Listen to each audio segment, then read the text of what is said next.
Arthur Moreira Lima. Mais um desses gênios tricolores, né? Botei um trechinho aqui, como eu sempre faço na abertura, desse hino que nos encanta, né? Seja interpretado nos mais diversos estilos. Esse vídeo, ele se trata do pré-jogo. Mas antes da questão do pré-jogo, eu queria falar um pouco, entre aspas, de política no Fluminense. Eu sou sócio do Fluminense desde 2010, sócio contribuinte, né? No caso de frequentar o clube e ter algum entendimento do que acontece na política do Fluminense. Eu estou falando isso pela questão do Mário Bittencourt. A poluição sonora, desculpem, mas eu não tenho como evitar isso. Eu nunca votei no Mário. A primeira eleição dele lá, que ele concorreu, eu acho que foi em 2016, se eu não estou equivocado.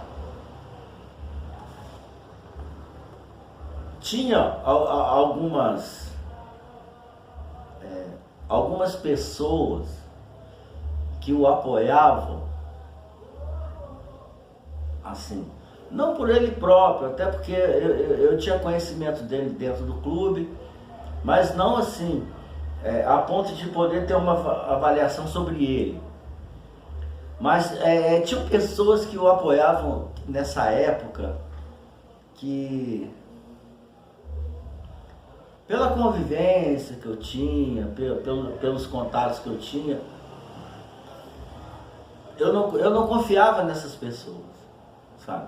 Essas pessoas, o interesse político delas dentro do Fluminense, isso eu afirmo, não vou aqui tá citando nomes e nem correntes políticas dentro do Fluminense, mas essas pessoas tinham interesses pessoais, sabe? E eu tenho muito respaldo para falando isso, porque eu convivia com essas pessoas, não só dentro do clube, mas como fora, em estádio e tal, e eu via que os interesses, assim, não havia um projeto para o clube, o projeto que eu via, e eu tive até oferta para apoiar, no caso, esses projetos, colocando para mim alguns benefícios que eu poderia ter em função desse apoio. E eu não via isso com bons olhos. Eu acreditava numa outra corrente política dentro do Fluminense, que o projeto desse grupo dentro do Fluminense me parecia um projeto sério para o clube. Projeto esse que eu também me decepcionei. Não imediatamente, mas depois, com a convivência, com o conhecimento. Esse projeto também me decepcionou. Por quê? Pelo projeto em si, parecia um bom projeto. Mas depois eu fui vendo, porque como eu tinha assim uma participação política dentro do Fluminense, dentro do clube do Fluminense, esses projetos me pareciam em função do clube. Mas com o passar do tempo, o que acontecia dentro do clube, de tudo que eu via lá, das conversas, lá no bar da piscina, no bar do tênis, na churrasqueira ali da quadra na quadra coberta ali de esportes e tudo, eu comecei a perceber que essa corrente política também estava errada. Por quê? Existia uma panelinha. Isso eu não percebi de cara, tá? Não percebi de cara. Eu só percebi o projeto, mas com a convivência com essas pessoas eu vi que também era uma panelinha, sabe? Existia ali uma fila. Ó, primeiro você vai ser presidente, aí depois quando você sair vai entrar fulano, aí depois quando você sair vai entrar Beltrano e tal. E quando eu percebi isso, aí eu passei a não apoiar essa corrente política também, como até então eu apoiava. Por quê? Eu comecei a ver que os interesses dessas pessoas não eram em função do clube também, eram em função de interesses próprios, para obter o poder, para tomar conta do clube. E aí eu saí fora dessa questão política, sabe? Assim, eu participava ativamente das eleições, tinha assim, hoje eu não tenho mais, tá? Mas naquela época ali, eu tinha assim alguma relevância, sabe? As pessoas que concorriam à presidência do Fluminense, não que eu fosse fundamental para decidir a eleição, pelo amor de Deus, não estou falando isso. Mas assim, as pessoas que concorriam à eleição do Fluminense sempre procuravam se aproximar, porque a minha voz era uma voz que trazia votos. Isso dentro do clube. E algumas coisas de torcida também. E o próprio Mário, uma vez ali no bar da piscina, me chamou para conversar, falando que ia ser candidato, que era para eu apoiar. Só que eu não acreditei assim, não nele em si, até porque eu não tinha um conhecimento profundo sobre ele. Eu sabia que ele já estava no Fluminense há muito tempo, tudo, mas o problema era com as pessoas que estavam apoiando ele, sabe? Essas pessoas eu não confiava. Eu via, e não confiava sem motivo não, viu? Eu não confiava com motivo. Eu via que essas pessoas tinham interesses pessoais, que faziam barganhas em relação a ganhar a eleição. E a princípio eu não apoiei e fiquei com essa imagem. E aí depois vieram, né, as outras eleições e tudo. E por essa ligação do Mário com essas pessoas, assim, eu não digo da ligação dele com essas pessoas, mas por essas pessoas o apoiarem, eu nunca acabei não votando nele. Em eleição nenhuma eu votei no Mário. Não nada contra ele, até porque eu não tinha um conhecimento profundo sobre ele, mas tinha conhecimento do sistema político dentro do Fluminense. E hoje eu faço um meia-culpa, viu? Eu vim aqui fazer um meia-culpa. Se eu soubesse que ele seria um presidente tão determinado e tão comprometido assim com a elevação do Fluminense em termos de clube, lá atrás eu teria votado nele, até na primeira eleição, depois nessas últimas aí eu teria votado. Me arrependo de não ter votado. Conheço algumas pessoas aí de canais de YouTube com envolvimento político dentro do Fluminense, sabe? E que não precisa eu estar aqui citando o nome, eu não vou cometer essa indelicadeza de estar citando o nome de canal, mas eu acredito que quem tem um conhecimentozinho maior dentro desse sistema todo de Fluminense, sistema político do Fluminense, sabe de quem eu estou falando. Na primeira gestão dele, do Mário, era o pessoal chamando o presidente de pavão, e debochando, ridicularizando. Então acho que você já sabe quem é. Nunca apoiei isso, nunca gostei disso, sabe? Independentemente de eu ter votado nele ou não, eu acho que o cara ter eleito presidente do Fluminense, quem é Fluminense e quem quer o bem do Fluminense tem que apoiar, sabe? Você não precisa elogiar, você não precisa estar do lado dele, do pensamento político dele, mas tem que apoiar. O cara é presidente do Fluminense, não tem outro jeito, sabe? Aí ficar ridicularizando em canal de YouTube, falando isso, falando aquilo, e qualquer erro que aconteça, porque erros acontecem, né? Erros acontecem. Aí, qualquer coisa assim que não dava certo, já caíam de pau, ficavam debochando, eu nunca concordei com isso. Só que hoje eu vou um pouco além. Eu vou um pouco além dessa questão. Eu não só acho que por ele ser presidente do Fluminense, ele não mereceu isso, porque quem é tricolor, seja lá quem for que está na presidência, a gente tem que estar apoiando, cara, não tem jeito.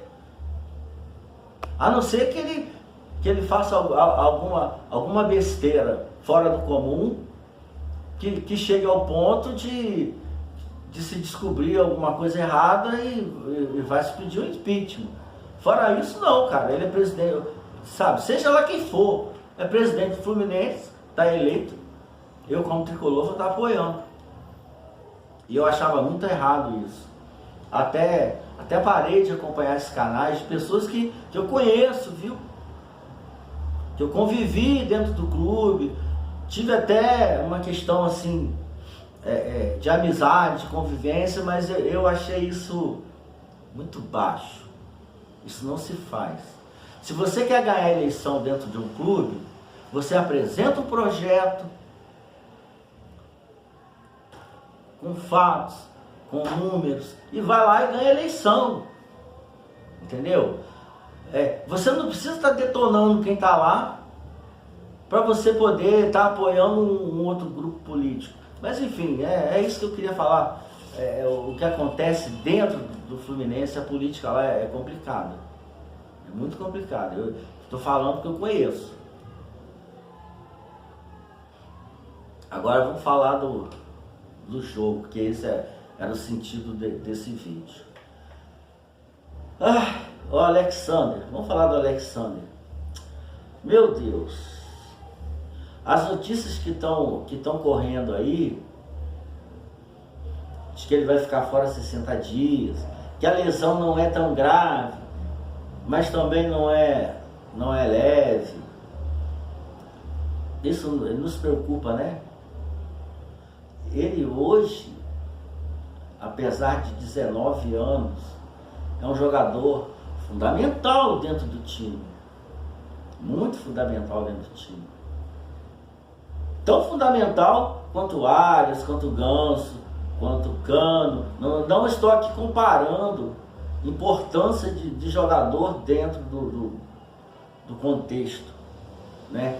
Mas a gente há de convir que o Alexander hoje é um jogador fundamental.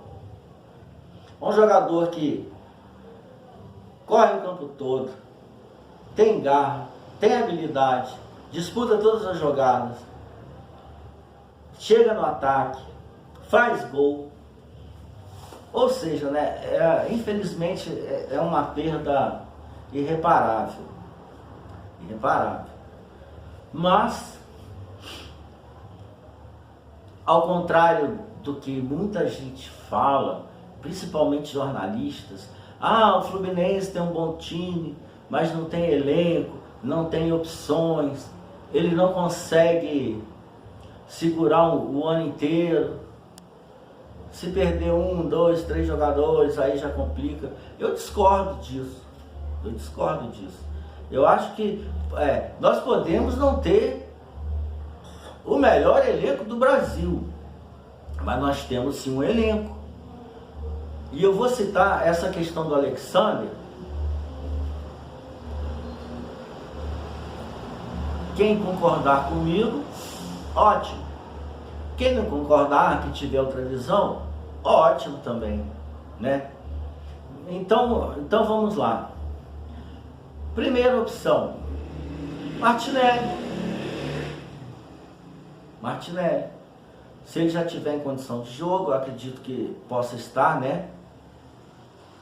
Pelas informações que a gente tem, ele já vinha sendo titular antes, saiu o Alexander por lesão, entra o Martinelli. Eu tenho uma opinião, que o Alexander, ele ganhou essa posição, independente do Martinelli. Eu acho que ele acrescenta muito mais ao time, ele é muito mais completo, mas o Martinelli vinha cumprindo bem essa função antes do Marcelo chegar, né? Tanto que o Alexander estava lá na lateral. Então, essa é a primeira opção dentro do elenco. Saiu o Alexander por lesão, volta o Martinelli. Ah, o Martinelli não tem condições ainda e tal, tá voltando. Tá. Bota o Lima ali, né? Pelo que a gente está vendo, o Lima é um jogador multifuncional, né? Ele tem entrado no lugar do Cano, mas ele é um cara que sabe marcar, ele corre muito, ele também é guerreiro, ele né? Não tem a habilidade do Alexander, mas tem lá a sua habilidade, sabe marcar bem, sabe chegar na frente, sabe fazer gol. Já é uma outra opção, né? Aí o que acontece? O Lima estava jogando no lugar do Keno, a princípio. Então recua o Lima, bota ele para cumprir essa função aqui, que eu acho que ele pode cumprir sim, e bota lá o John Kennedy, bota lá o Lelê, né? Lá na frente junto com o Cano e com o Arias. Já é uma outra opção. Outra opção ainda, qual é? É botar o Guga na lateral esquerda e botar o Marcelo no meio, né? Não estava aquela dúvida antes, se o Marcelo ia jogar na lateral, se o Marcelo ia jogar no meio. Ele não vai ter aquela dinâmica do Alexander, né? Até por causa da idade, mas ele pela habilidade, pela experiência, até para poder jogar ali do lado do Ganso, os dois, né? Eles podem sim fazer esse meio campo ali, e já é mais uma opção. Ou seja, eu dei aqui 3 opções dentro do elenco para poder estar suprindo essa ausência do Alexander. Ou seja, vem aí esse pessoal da imprensa falar que a gente não tem elenco. Cara, nós temos 3 opções diferentes aí que pode não suprir com a mesma qualidade que a gente estava vendo, mas pode suprir sim muito bem e o Fluminense manter a qualidade, né, do jogo que vem tendo, das atuações que vem tendo, sem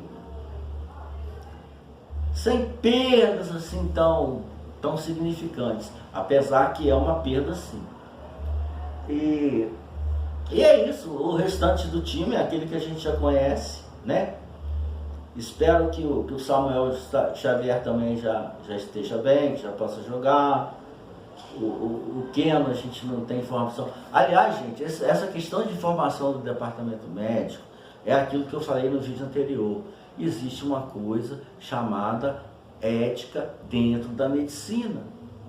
Nenhum médico pode estar divulgando diagnóstico, nem maiores detalhes sobre lesão de ninguém, sobre patologia de ninguém, porque isso é legalmente incorreto, sabe?